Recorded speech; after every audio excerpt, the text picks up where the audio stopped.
Amongst the teams competing here, the sailors have won 67 World Championship titles, 26 Olympic campaigns and 114 World Championship titles as well. Between them, we'll ask them a few questions and you'll get a chance to meet and chat with the guys after the press conference. But an amazing array of people here. The best sailors in the world is what we promote, and I think you'd struggle to disagree. Before we ask the guys any questions, we'll give you a little video insight into the stadium format and why it has been so important for us to create it, firstly maintain it, and own it really.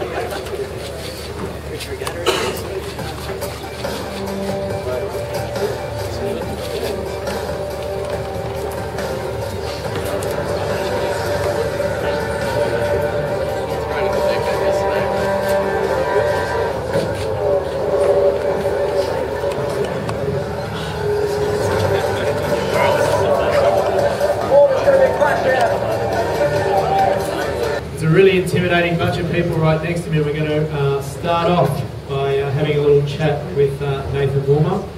Local team, JSC Pindar, mostly Australians on board. Nathan, as you know, is a past Olympic champion. Mate, this is your home turf. How does it feel to be racing on such a stage in front of your friends and family? Yeah, this is home for us. It's going to be great.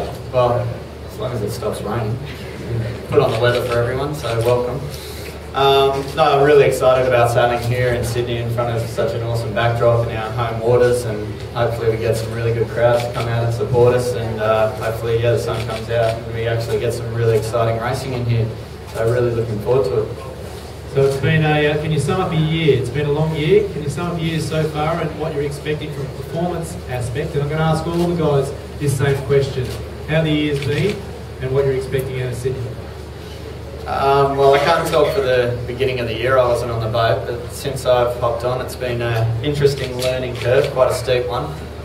We've had some good results, some interesting results, some big crashes, some lots of things going on. Last regatta though was quite good, ended up 6th, so pretty happy with how we've been going, and hopefully we can build on that and do a little bit better here in our hometown and try and work our way up the leaderboard and have some good fun at the same time.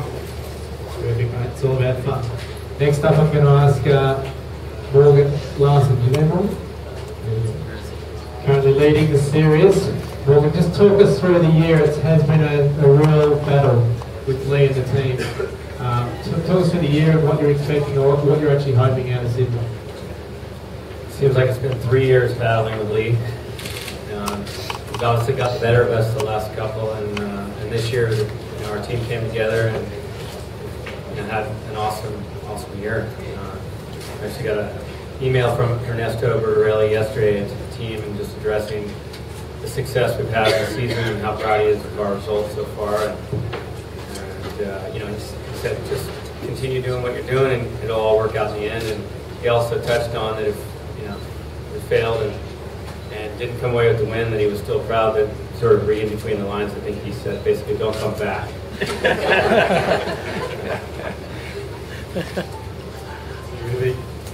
Next up, we've got match racing expert Phil Robertson, who is helming Team Gazprom this year. It's been an interesting year, mate. New team, a new challenge really ahead of you. How's it been?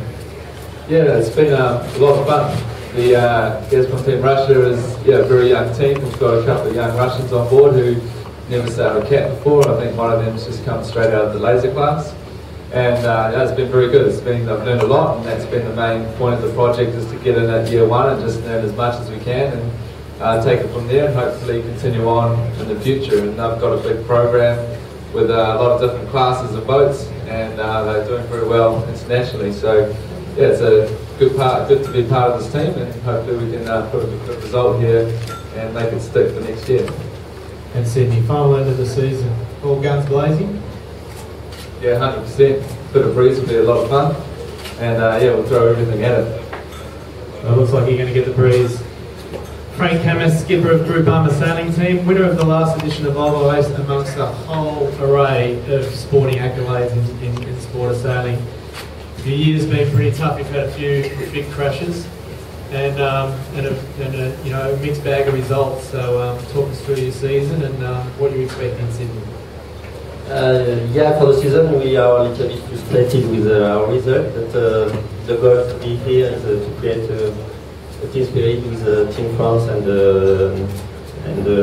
race with different crew. I think the goal is we have achieved this goal, but for us here we will say with no pressure, just have fun. I think we will be windier than we have this year, and I'm very happy. It's the first time for me in Australia, so it's a good time. Welcome. Next we have Ben Ainsley, Sir Ben Ainsley, world champion, multiple Olympic champion, winner of the 34th America's Cup and skipper of JP Morgan BAR.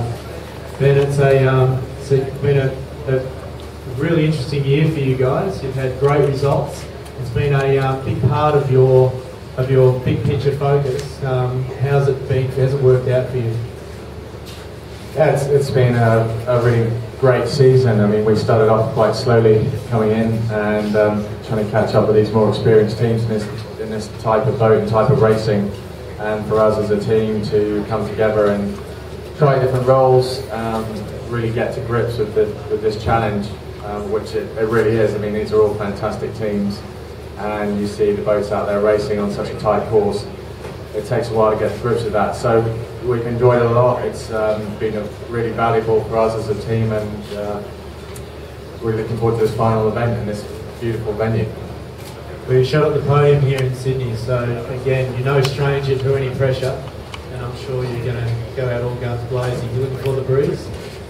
Yeah, these boats are great in a bit of breeze, and we've seen, like you said, we've seen quite a few crashes through the season, and I imagine that this being the last event, people might be a little bit loose, so could be interesting. Terrific. Well, currently in 8th place, and this guy needs no introduction, particularly here in Australia. Tom Slingsby, Olympic and America's Cup champion of late. His role with BFW Oracle was very, very significant and instrumental into their overall victory. Here in your Extreme 40 debut on home turf as skipper of Oman Air, what are you expecting? Obviously, I'm not really expecting too much. As you see, there's such great teams here, and never sailing an Extreme 40 before, I'm not expecting too much. I think I'll be out the back a little bit. Yeah, some of the greatest sailors, Ben coming into the class, it took a while to find his feet, and now he's up at the top, but in the first few events it takes time. So I'm not expecting much. I'm just going to get out there, have some fun, and see how we go. Terrific. Well, currently in 4th place, Jerome Clerks, skipper of the Swiss team, Real Team, 4th overall. You'll be fighting for that podium here in Sydney. Talk us through the year. You've been a victim of a few crashes as well yourself, and talk us through your season and what you're expecting. Yeah, I think it was an amazing season for us. We are just 4 points behind the podium, so I think we have a great opportunity to do a terrific result. So we will stay very hard to reach it goal. Okay. So our next skipper is very familiar with the waters here in Sydney. He won a gold medal in his last sailing venture down here in Australia. Sydney Olympic Games, skipper of the Red Bull sailing team, Austria's most successful summer sports star with 2 gold medals, obviously the one of which he won here in Sydney. Sydney, fond memories for you, Roman? Yeah, definitely. I mean, we're just here with the backdrop of the Sydney Opera. We had the prize giving right in front of the opera, and there are really good memories. And I think some nations were really surprised that even Austrians, where the cows are and not the kangaroos. So we still can sail in Austria. We have lakes. It's not just skiing, and yeah, I mean that was the beginning of our great sailing career also. We won a 2nd gold medal in Athens, and now we're here in the Extreme Sailing Series back in Sydney, very familiar, and I think we're looking forward for a great racing here in the harbour now. The Roman's profile's obviously still lingering quite heavily here in Australia, and he's been asked to excuse himself for the remainder of the conference. So thanks, Ronan. Thank you. The co-skipper of the Danish SAP Extreme Sailing Team, Jens Grove Hansen. I think you're well in the mix for this battle. You're here to really deliver a great performance here in Sydney and show these guys that you finish in this really strong form. Yeah. Yeah, it's been a difficult year. I think it's been a difficult year for most of the teams. It's been up and down, and we know that we can sail very well, and we're definitely going to try and push hard in Sydney. It's a fantastic place to sail. We have a strong team, and yeah, I think the race will be tough, and I hope in the end we can come out with a good result here. Terrific. Well, next we go to Lee McMillan, and the skipper of the defending champion. It is a pretty tough situation. You're in second place right now. It's all to play for. You know what it's like to stand on top of the podium in this series, and you know the Wave Muscat is a really well-known name in this Extreme Sailing Series. You're not going to let it go easy, are you? No, we're not going to let it go easy. Like you say, we're in second place. It's going to be quite a challenge for sure, but you know it's great to be here in Sydney. I was just starting my sailing career when the Olympics were on here, so it's memories for me as well coming back here. But we're in a great position and in a tough position. We've had a fantastic season, not quite as good as Morgan's though, and you know we'll do our best to correct that here. But we've got a steep hill ahead of us. So how much do you think experience will play the role in the strength of the conditions? It's looking like it's going to be a windy next 48 hours at least, and you guys have traditionally performed really solidly in the big breeze. Do you think it's going to be to your advantage? Not really. It's pretty touch and go these conditions, and we're normally going out and just looking to keep the boat in one piece and keep everyone safe. You know, and when there's big gusts around and these boats are powerful and difficult to handle, you can't go out and put a lot of pressure on yourself to get results. It can be too dangerous to do that. So, you know, we've got to keep things under control and just see how it all pans out. You know, it can be pretty full on in these conditions, and safety's paramount. So there you go. There's the teams and all the skippers. If you have any questions, please feel free to raise a hand. We've got some microphones moving around that we can. Tom, you've sailed with Ben a fair bit. I don't think you've ever sailed against him. Will there be, and also of course, watching Ben's epic 2000 Olympic gold medal win is an apocryphal story. Will we see a little bit of one-on-one with you and Ben? We have sailed against each other once in Naples in the AC-45, and I think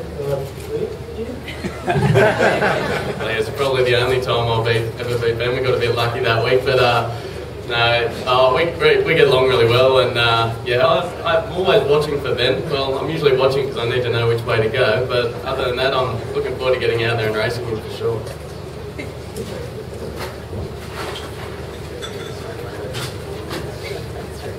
Outlock Sailing Anarchy. How many of you have commitments for the Hobart race? Just two? This is a pretty long week of racing, and everyone's out sort of wicking up the boats. Does that interfere with you guys at all in terms of prep for the Hobart race, or is it just not related? I know for us at Loyal, the last sailing, they're training this weekend, so unfortunately I'll miss that. But Perpetual Loyal, we've had a good lead up, and we finished in the big boat day the other day, and unfortunately we didn't have a great race, but I think we're ready to go, and hopefully we get a forecast like this week for the Hobart race. That'll suit us. No, same here. We did a lot of our training back in NZ and sailed the boat over last week, so most of the preparation's done already, and the boat's out of the water now, so it doesn't really interfere, and we'll get back into it just a couple of days before it, so pretty easy.